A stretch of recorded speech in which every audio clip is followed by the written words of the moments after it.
Good afternoon to those of you who've stuck through a very, very long day of fascinating discussions and ideas, and especially warm welcome to those who've just joined us for this closing event of today's here at the Fine Arts Academy. And I was thinking how to introduce this speaker, and I think there's several ways, but I'm going to begin with a grudge. Okay.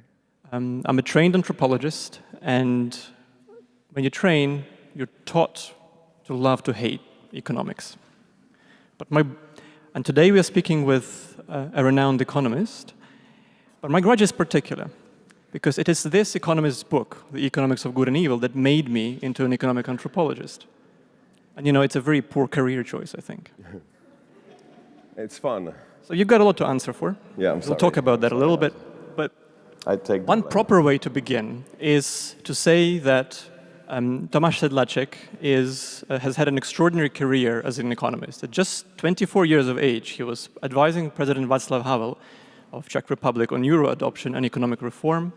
And he later became chief macroeconomic strategist at the Czech Republic's largest bank. And for more than a decade, advised successive Czech governments in the National Economic Council through both financial crisis and the global pandemic. He's spoken at forums, at Davos, for example, and debated thinkers most of us only ever heard about in the news. And today he leads the think tank, the Václav Havel Library in Prague.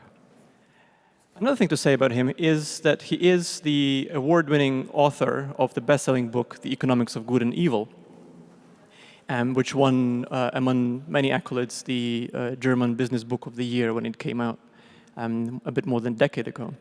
And our speaker is someone who spent his career reminding economists, and really all of us, that numbers alone can't tell the whole story of economic life. And his work is proof that I think economics, far from being a dismal science, can be as rich in myth, philosophy, and poetry as the Epic of Gilgamesh itself. So I think what really makes Tomáš's work so remarkable and unusual is his style. I read that he once has toured with his book, he's turned his book into a 2-hour stage play in which he himself was cast, and he acted, touring Bohemian lands to packed audiences. So, my name is FEDIRKO, I work at the IWM, and I'd like to invite you all in joining Tomáš Sedláček. Thank you very much. So, Tomáš, we're living in a kind of a post-mass culture, and we've heard a lot about this today, but also in previous iterations of Vienna Humanities Festival. A shared public sphere, backed by authoritative interpreters, no longer seems to unite different points of view, no longer seems to bring different generations, identity groups, different classes and parties around a shared vision of the present or an imagination of the future as a progress, and all of us seem to be fighting over our past and our identities. I'm struck that you might be taking a different view. You seem more of an optimist. But wherever one looks, the cultural glue that held polities and capitalism itself together seems to be dissolving. What does it mean to be talking about the spirit of Europe in this context? Okay, so that's many questions, many good questions. Well, to reply with a question, isn't this post-modernity gone all the way to the yellow papers? We lack, or we are experiencing what we were studying back in the day. There is no common narrative, there is no common truth, there are no objective values, there is no such a thing as a scientific fact. This is something that we discovered when we were studying a couple of years ago. And now this seems to, kind of have trickled down to the general masses with some generalization, but at the end of the day, it really fits quite well what the ivory tower knew, let's say, at least 20 years ago. I think that what we are experiencing isn't really a cultural divide. It's not really even a generational divide. I mean, I remember when I was young, we had hippies, we had anarchists, we had Nazis, we had communists, we had all these revolutionary movements that were really much more aggressive than hipsters today. What were you? I was a hippie. You were a hippie. I still have remnants of it in my hair. I lost a lot of power when I took the haircut. But I did work as a chief macroeconomist strategist with long hair. Now that is a real achievement. Yeah, that was an achievement. So you came of age in this postmodern moment, and yet you're reacting to it thinking that maybe that has gone too far. No, I'm not saying it has gone too far, it just went down to masses. I mean, we all had a tendency to agree with the postmodernist, and so did I, and I suppose we all kind of have. What is to me slightly disappointing is that when I fell in love with postmodernism or deconstruction in general, I was kind of taking this as what we have in Slavic lore, we call it dead water. So in the Slavic lore, when there is a dead entity or sick entity, you first put dead water on it, which kills it and makes all the joints disjointed. And then you leave it there for a couple of minutes, and then you pour living water on it, and the whole thing comes back to life. So we've been drinking dead water from the side of philosophy also, I must say. We have not been giving any story combining narrative, even in philosophy, if I may say so. And I'll be very glad to be corrected. Maybe I haven't looked deep enough. But it seems that philosophers took something what I always thought to be the end of philosophy. If there is no one uniting truth, then why use mathematics? Why use science? Why use our precious scientific method, which got us very far? But perhaps to sum the whole answer into a simple sentence, which can again go down to the masses very easily, I think we lack a story, and we lack meaning. And this is why entities on the extreme right or left, such as, let's say, Trump, won the election not because they were more educated or more clever or because their policies were better than the, let's say, standard ones, but because Trump had a story. Not a very good one, I suppose, in your judgment, but still it was a story. It was a narrative that America is returning back to some golden illo tempore when the grass was greener. And so these sort of conservative movements do at least have this return story, which is a very strong narrative. If you read the Bible, and I kind of love directions, this is sort of a little, I have many fetishes, but one of my fetishes is to follow the directions. And the most preferred direction in the Bible isn't really forward, but it's kind of return. So the children of Egypt are returning back to the promised land. You're supposed to return back to yourself. The prodigal son also comes to himself, and then he returns back to his father. So this is not something to be taken lightly as a narrative. It's an easy narrative. Back to youth, you know, this is the adverts, I don't know, this wash and go adverts. Days. Yeah, you're dripping these white things that I don't know how you call them in English, these dendros. Yeah, nobody's gonna sleep with you. You're no longer young, and there's an easy solution. Wash it with wash and go, and you can go.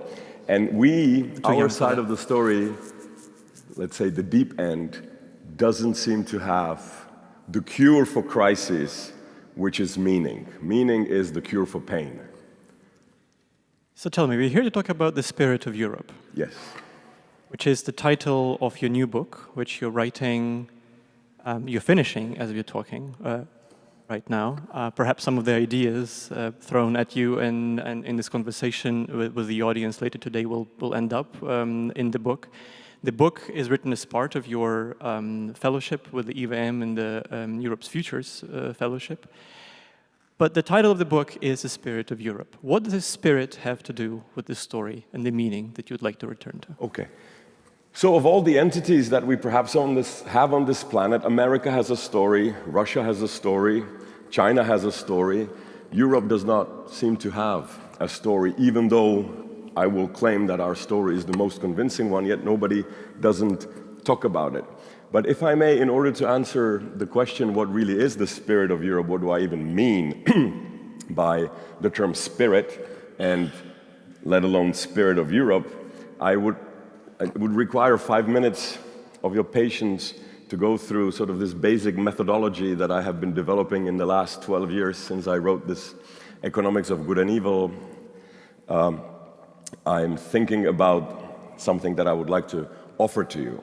So I like to look on the world from three perspectives that are, of course, somewhat intertwined, as everything is in life. But I'd like to divide every entity, and it's an exclusive set. This set that I'm going to introduce should include every single thinkable entity that we've ever encountered or even abstractly or imaginary could encounter.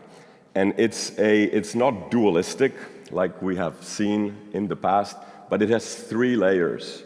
And the basic layer is basically body, soul, and spirit. It's nothing esoteric, don't worry, it's extremely technical. Body is something that you can knock on. It's the conventional matter, baryonic matter made of atoms. It weighs, it has physical properties, and it is exclusive in time and space. So if there is a chair in this spot, at the same time, there cannot be an elephant. So that's a body, the most obvious realm of reality. This. Then, next to it or above it, it's for me a little bit difficult to place it, but let's just imagine that it's above it, is something that I call the soul. Now, soul is something that I define as objectively real, but not tangible. For example,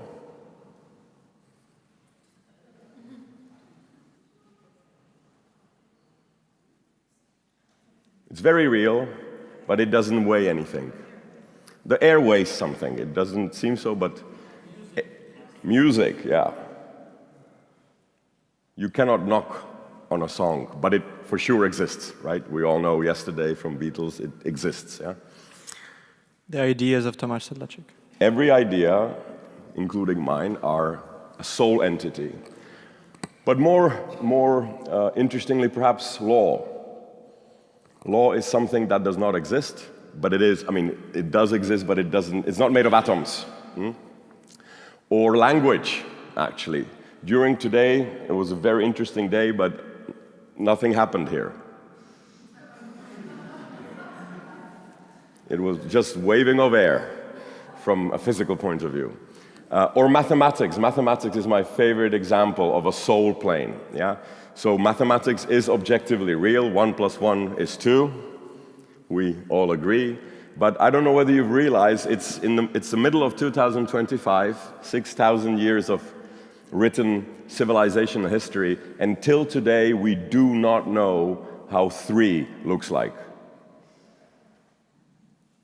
Somebody asked me, also 2? Yeah, also 2. We don't know how 2 looks like. We know how 3 fingers look like, 3 cows or 3 pillars, but the number 3 doesn't look like anything. We have a symbol for it, of course, like an unfinished B without the back end, but that's not 3. That's a symbol for 3. And if that's difficult to sort of see immediately, how about the plus sign? I mean, the plus sign, plussing, is not a thing. It's a very useful, abstract concept. Equals doesn't also, I mean, when you go down in the beautiful pastures of Austria and you see 5 cows in the field, you do not see the plus in the middle of them. And if you would, it wouldn't add up because 5 cows would be missing. Money is another example of a very much existing entity, but not tangible. And we could go on. Or the organizational structure of your company, of your university. That's also something. These arrows that you see in the PowerPoints, they don't actually go from the 3rd to 2nd floor.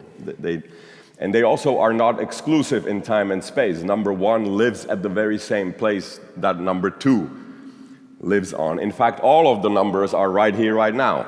All of the mathematical operators, plus, minus, division, integrals, they're right here, as they are anywhere in the universe. And number 1 is the same. It doesn't get used up by using. I mean, number 1 has been used by many amateurs for hundreds of years, and still it's not chipped off, at the corners, or you don't have to wash it or corrected like you would, for example, this building every decade or so. So it doesn't perish and it's eternal. The soul structure is very much eternal, it is immortal. And then this begs the question, what is then the spirit? Now this is where it gets interesting, because most philosophers and theologians have divided the sphere of existence only in this dualistic, like Descartes and others, for example, and we very often collude the term spirit and soul, and we think it's the same thing, and as an economist, it to me seems to be a waste of words. When we have two words for something, then perhaps we could play with that a little bit. So spirit, in my definition that I offer to you, and it's a fun way of looking at anything. You can look at your company, what is the body, what is the soul, what is the spirit?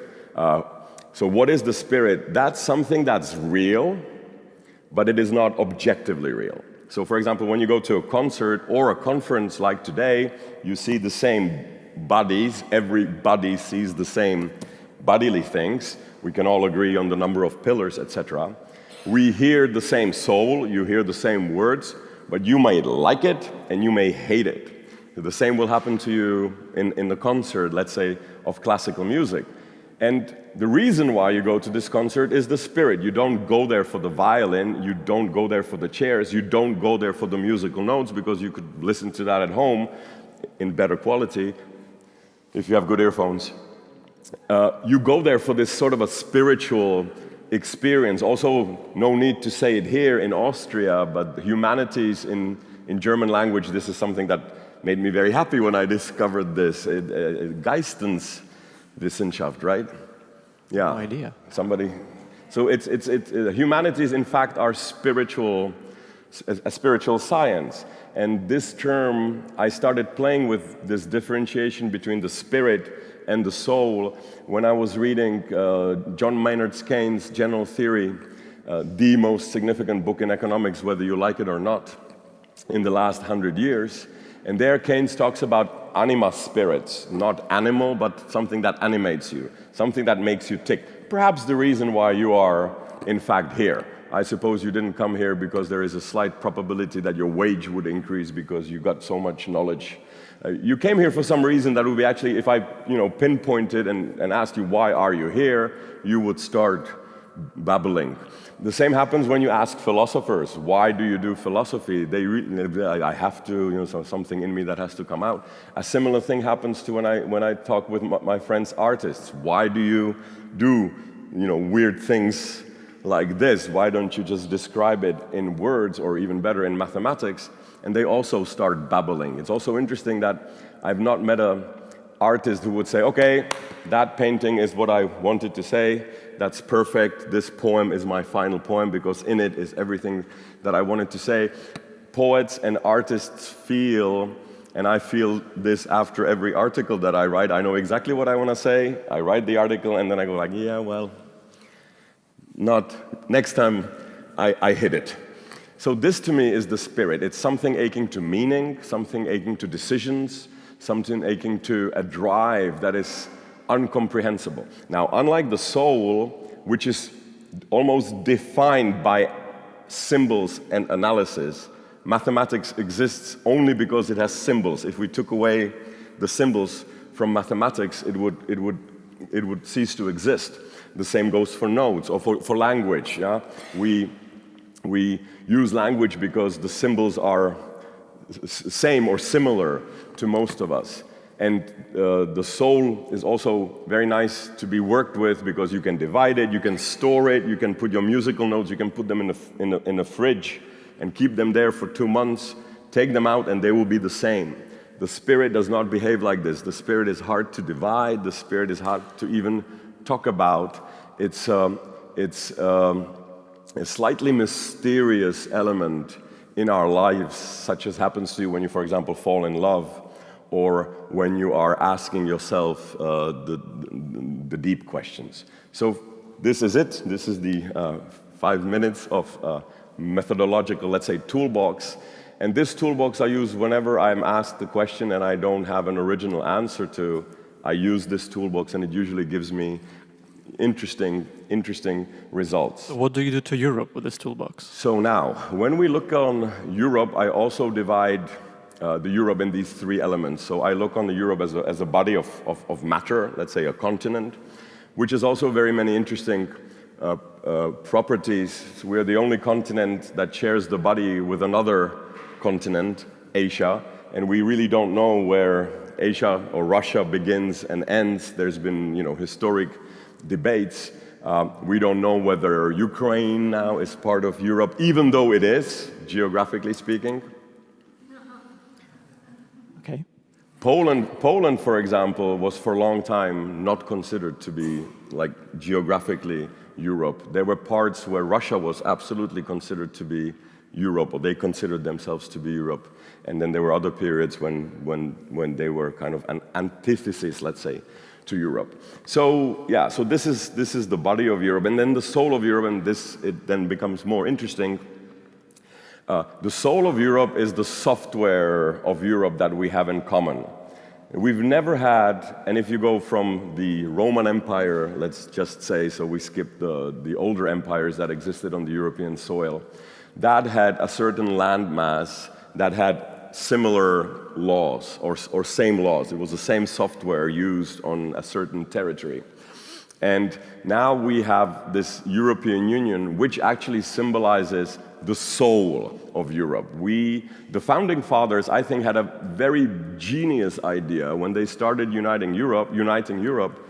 They said, let's not unite the spirit. Let's not even talk about the spirit. Let's only focus on the soul. Let's unite acquis communautaire, let's unite tariffs, let's unite the currency, euro, so that we don't have to translate the software when you're using from Apple to Windows. Of course, these two systems talk, but there's a sort of a barrier, an invisible soul barrier between these two languages or these two systems. So the founding fathers really aimed, until today, I think it was a brilliant idea. We always fought about the spirit, be it the Protestant movement and things like that, and we never could make peace. So they focused on making the soul unified and the spirit absolutely not even mentioned. So perhaps this is the very first time in the history of Europe that we can speak about the spirit, the purpose, the meaning, the gist, the lovable part about being European. Why is this the first time? Well, because now we have been made naked, so to speak, because we have been the shield of protection that we had, let's say, from cheap Russian energy sources, such as oil and gas, have been withdrawn from us. And now even the American, let's say, military or also ideological protection is being pulled away from us as we speak, and we are sort of naked. And we're now, it's an ideal time to look at us and say, okay, what is it? Why do we really exist? What is the purpose behind Europe? So this is a moment of crisis which reveals something, and I want to go back to this idea later on. But I know many political groups who, thinking about the lovable part of Europe, do not think of a kind of a Hegelian Geist. They think more of a ghost that they want to resurrect, a ghost of a Europe past, a ghost of a Christian Europe from which they take Christianity out and replace a kind of a cultural unity with their idea of Europe, which they then defend. They then mobilize to exclude others from this Europe. Is it not dangerous to talk about a search for one meaning of Europe, a spirit of Europe? Aren't you playing into the hands of the right? So the fact that Europe is being criticized by Europeans is the most precious thing that we have. Because, let me give an example in economics, which is my main field. A stupid, simple thing that you do 100 times a day is a transaction. There already you can, the trans part. But when you transact something, let's just imagine that, so let's say 2 euros. Do you agree? Euro 50? I don't have any cash on me. No, but later. Okay, Euro 50. Euro 50, okay. So, So when we make a give it. transaction, and now it is yours. Also notice nothing changes about the pen. I just say, it is yours, and it is yours. Thank you. And what happened here right now was an interesting thing, because we had to have an agreement on the soul. The 1.50 euros has to be same. I cannot sell it to you for 2 and then you buy it for 1. That wouldn't work. So there must be an agreement on the price, on the soul. But also, in order for this transaction to take place, there must be a disagreement on values. Because I would never, can I just for a second borrow your pen? 5 euros. Okay. You have been trained well, you see. Okay, so 5.50. 5.50. So I would never sell this pen if the value, in order for me to sell the pen, I have to value it less than 1.5 euros. And in order for you, Taras, to buy the pen, you must value it more than 1.5 euros, otherwise this transaction wouldn't take place. So did you notice what happened here right now? We agreed on the soul, but we disagreed on values. And this is why economics has such an internal engine, because unlike many other ideologies, it looks for disagreements on values. So let's say 2 religious groups, when they interact and there's a disagreement on values, in a good century, they'll be tolerant to each other. When 2 politicians with different values meet, we will try to convince each other and win one over so that our values are again same. But in economics, this is not only not required, but it's a necessary prerequisite for a mutually beneficial transaction. Because I was ready to sell it to you for 1 euro, and maybe you were ready to buy it for 7. So you just, won yourself 5.5 euros, and I gained half a euro. I knew you'd wanted it back, so. No, it's really yours. And this seems to be quite a non-trivial thing to realize, but it seems to me that the founding fathers of the European Union, or community in the beginning, discovered this, and they, instead of this hippie, let's make love, not war, which is, if you allow me, it's like an abbreviation of Christianity into a small little sentence. I left out a lot of juicy details, but it really is, make love, love each other, brothers and sisters, don't war each other. And this is a hippie thing with which at least I can see many remnants of hippies among you as well, grew up with. And this is a tall order. And this also, by the way, never worked. When we were Christian, as Christian could be, let's say in the height of the Middle Ages, we really didn't approach each other very brotherly. So the founding fathers, instead of this tall, impossible, love each other, make love, not war, instead they used something much more tangible and much more down to earth, and they said, instead of make love, not war, they said make trade, not war. And that diminishment of the Christian maxim made it possible for us to be living together, Germans with the French, Austrians with, I don't know who you don't like, could be anybody. Who do you like? The Scots with the British and the Irish. We no longer hate each other. We kind of like each other a little bit, enough to trade. I respect you enough to shake your hand and to transact with you instead of you, hitting me and taking that pen from me. It's easier for you to just trade it. And this is our modus vivendi. And this has been chosen as a ideological, let's say, gravitas of the European integration, not the unity in spirits. Also, when you remember when we were trying to pass the European Constitution, this was a little bit too spiritual. Constitution is already, a higher level of order. Also notice how we speak about the spirit of law.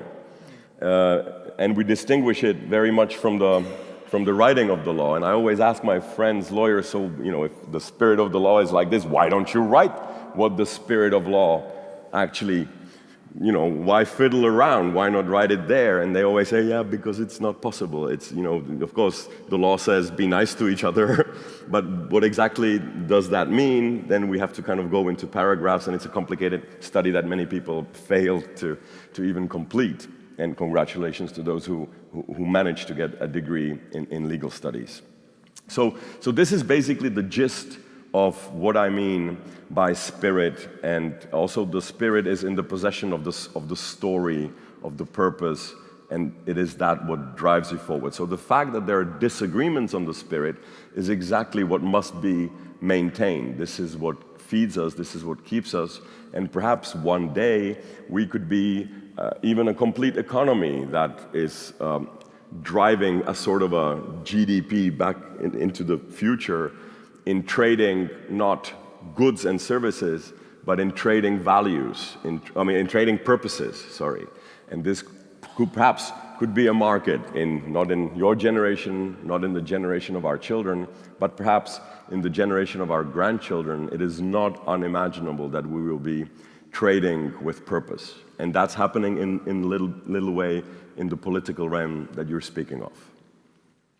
So you've referred to Christianity a couple of times, whether in its hippie form or in the Christian form. I'm struck that there is something redemptive about your search for the spirit of Europe. Why does Europe need redemption?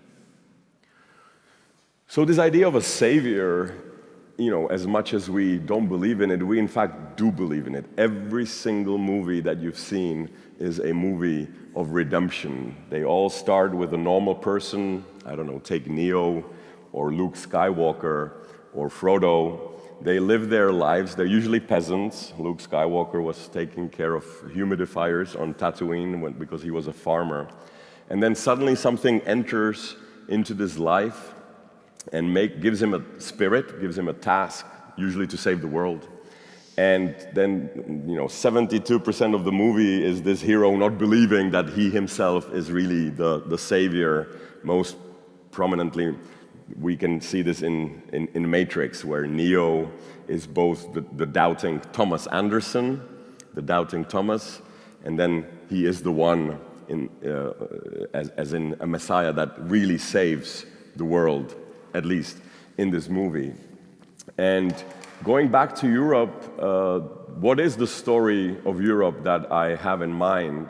Well, look, in other entities, we all know who is the spiritual symbol of Russia, who is the leader of Russia, who is the only person in Russia that is actually free. And I won't even pronounce his name. And we know who is the boss of America, who symbolizes the recent changes. We know who is the boss of China. Who is the boss of Europe? We don't have, and we also survived for 75 years leaderless, which is something that we often don't even realize. Imagine how your university or how your company would look like 2 months without a leader, let alone 2 years, let alone 75 years without a leader. Of course, we had influential people like, I don't know, Helmut Kohl or Havel or Angela Merkel, but they were never really the leaders who could lead in the same way that Xi leads China or Trump leads America. This pyramid of Europe is blunt. It doesn't have a sharp leadership edge, like Trump, for example, in the United States of America. And now my question is, this planet, so what system of governance would you choose to be planetary? Again, not now, but in the future. So we have a couple of options: the Russian model, or the Trump model, or the Chinese model, or perhaps the Arabic Caliphate model, or the non-existing African model. And then we have the European model. And the European model could actually be the most attractive, something that I call Salvator Mundi, institutional Salvator Mundi, because it has been tested on the most bloodiest continent in the history of this planet, which is us, Europeans. We've literally rarely been attacked from the outside. The internal attacks of French, Germans, Habsburgs, etc.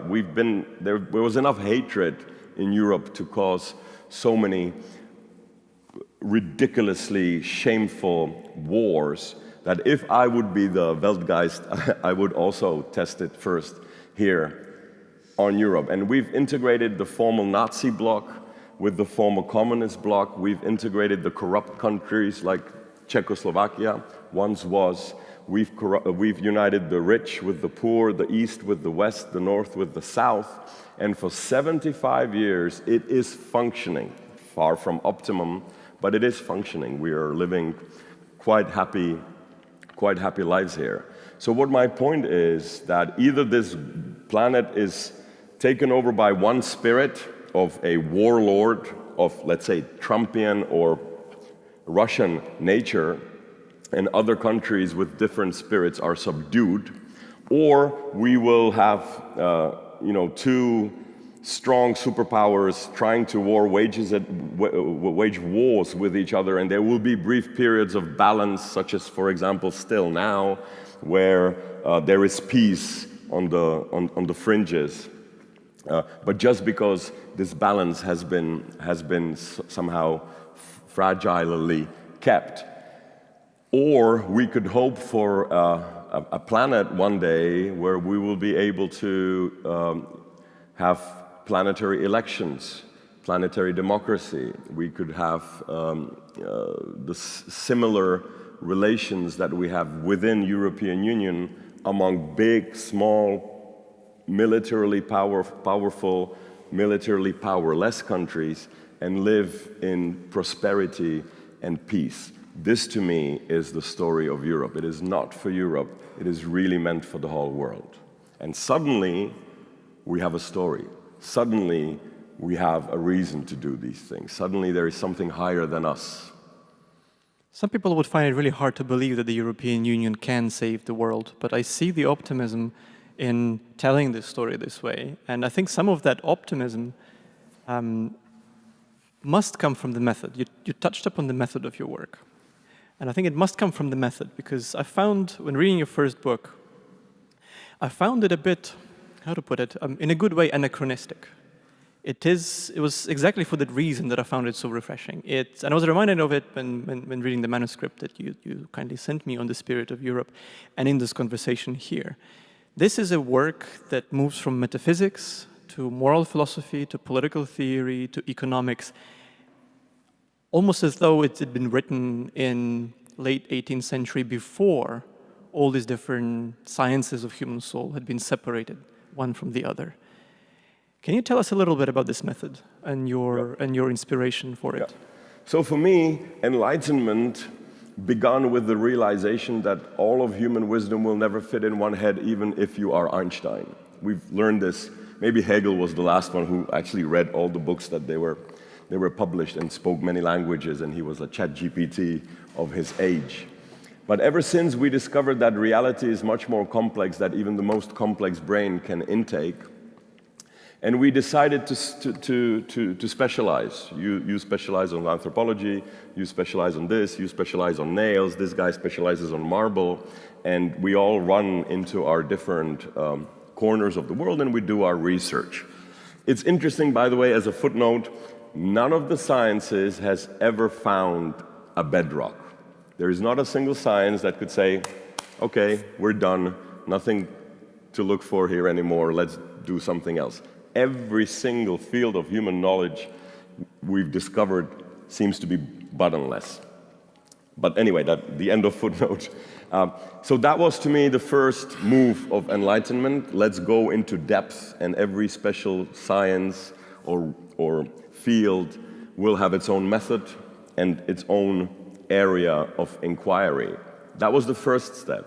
And I always understood it, and then there comes a second step where we put it all together, we sit around the table and we glue anthropology together with physics, together with biology, together with theology, together with economics, and we try to somehow, at least roughly, find the meaning of it, because the meaning must be somewhat non-conflicting across these areas. And this second step has never happened.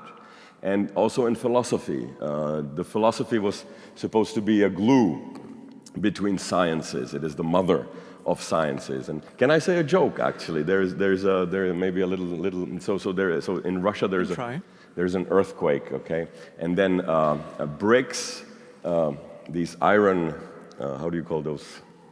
things that hold things together, iron, beams, thank you, and mortar, they have a meeting and the bricks say, oh, it's not our fault, we were strong, we were well burned, we held together. And the iron beams say, oh, but we were also forged in the, deep fires and made of good iron ore. It was not our mistake. So everybody looks at the mortar and the mortar says, don't look at me, I wasn't even there. And this to me is a joke that I understand to be on philosophy. Don't look at us.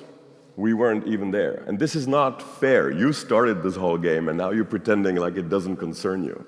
So you want to bring it together. Tell me, did this method ever get into any trouble, especially with the economists? So I was expecting much more trouble, to be quite frank, and I didn't get into trouble. I also, other interesting sort of almost metaphysical learning that I discovered is that things that are disunited on the shallow TikTok level are actually much easier to unite in the depth of the field. And that to me was a non-intuitive thing that came to me only as I was writing it. And then when people were commenting it, that it's an economic popularizational book, and I was looking at them like, what? It was supposed to complicate matters for economists, but eventually what it did, it made economics accessible to philosophers, anthropologists such as yourself, and that was not my intent. My intent was complicate life for us, for economists, because I've been often presented as a critique of economy or a critique even of capitalism, which I am in the same way like a critique of literature doesn't hate literature, or a movie critique does not hate movies. They love movies. That's why they're critical. And I think the same thing happens with Europe. We usually criticize Europe for not being European enough. This is the criticism that we get both from left and from the right, that European Union isn't democratic enough. But who told you that it should be this democratic? Russia or So this criticism, in fact, is something that began with the Old Testament book of Job, and I don't want to go into it because the book of Job has been burdening me for many, many, many years, and I read it over and over and over again, and I couldn't find why is this book even in the Bible. It's such a confusing book. And then it dawned on me that it is really the first critique of ideology in the history of mankind. It is a book that criticizes also its own theology or ideology. It doesn't, like all other books in the Bible, usually criticize the pagan gods and the worship of Baal and this and that. This book only criticizes its own theology, and at the end of the book doesn't really offer an ideology. This voice from the whirlwind, basically, it's also the longest monologue of any deity that we have in the history of religion. Gods usually speak very briefly to one person and make his life very difficult. But this was a monologue that goes over 4 chapters, and it says nothing. It's basically National Geographic. Have you seen the antelopes, and do you know this and that? So I was confused. I was really, really confused what this book means. And then I, at least for myself, came up with an answer that's related somewhat to your question, that it is the engine that we have made 2,000 years later, the engine of our economic wealth in terms of material wealth, but also in terms of spiritual wealth and in terms of soul wealth, meaning knowledge wealth. Criticism is the engine of science. The whole science functions exactly because a small girl like Greta can criticize Einstein, and everybody listens to her. I was always asking myself, why wasn't Greta born in Beijing, for example, where the air is really dirty? Why was she born in Stockholm, Sweden, where the air is pristine? Why wasn't she born in China? Why wasn't she born in the Arabic countries? Why wasn't she born in the left communist countries that are much closer, let's say, to this green ideology? Well, the answer is she probably was. born there, but she was silenced. And we, even though she was, by definition, and this is not an insult, uneducated, she didn't even have her basic education finished, yet all of our leaders went down on their knees and they listened to if she has something to say. Whether she did or not, I leave to your discretion. But because she said, hey, I'm critical, we all stopped and said, okay, what do you have to say? Talk to us. This would not happen in any other regime, nor would it happen in any European regime back in the day.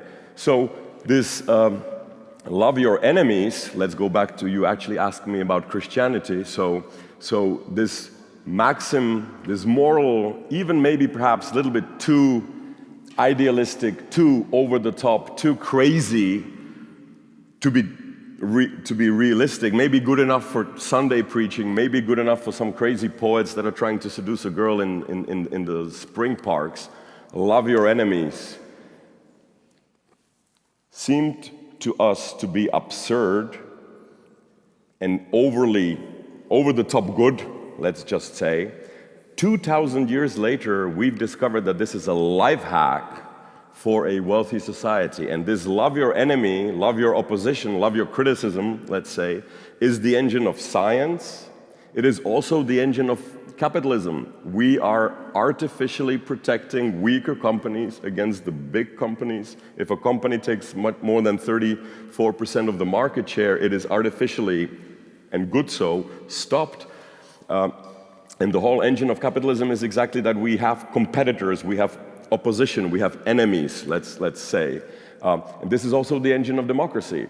The advantage of democracy is not that we elect the best possible leaders, as we have all learned in every election. This never actually even was promised about democracy. The beauty of democracy is that it allows the most fringe, most Europe critical, most your critical voice to be heard and considered in the eye, let's say, of a public discourse. So in this, we Europeans are, let's say, followers of this Christian spirit, which started in the book of Job and then got elevated to another level through the teachings of Jesus.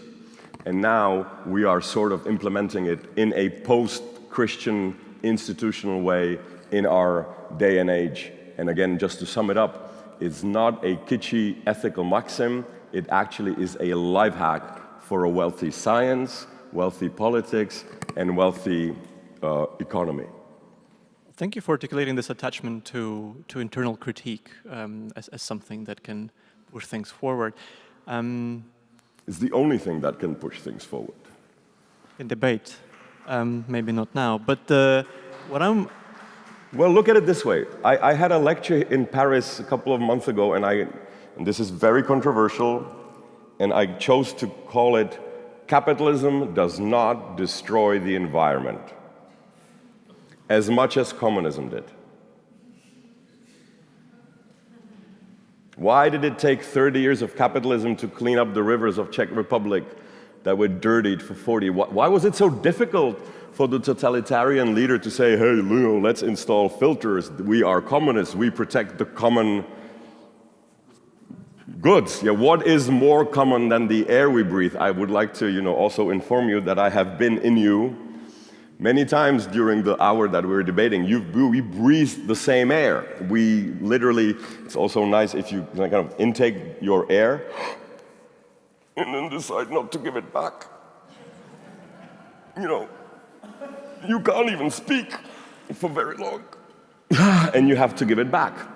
So this air, this common property par excellence, how is it that communists who were not interested in profit or in whatever material goods, how is it that they couldn't protect it?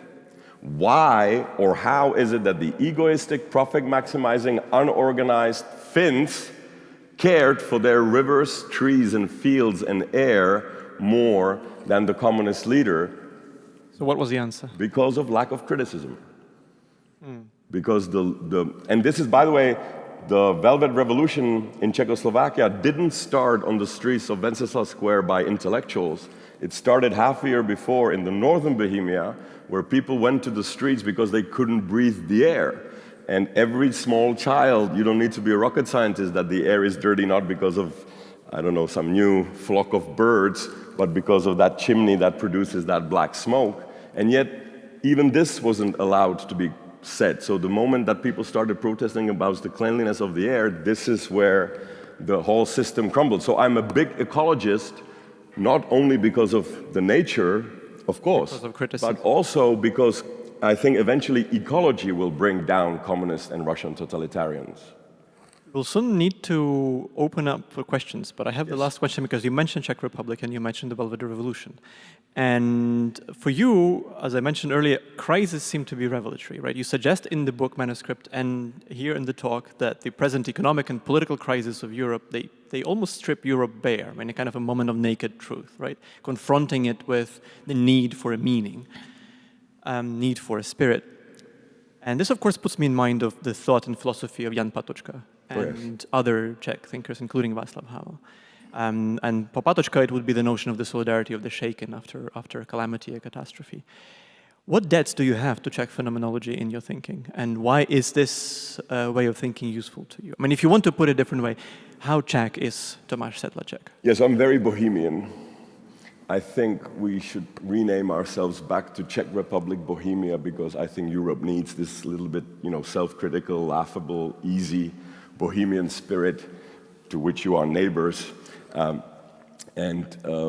So this whole idea of the power of the powerless, which is a big topic for Václav Havel, is yet again something that I used to work with Václav Havel. Of course, I was influenced by his thought a lot, but then I went my own way into corporate, being 16 years really in the realpolitik of taxes and pension reforms, and I loved it, being there in the mud of the dirt of the real day, so to speak. And in the evenings, I was writing this book pretty much for myself. The Economics of Good and Evil was never supposed to be a book.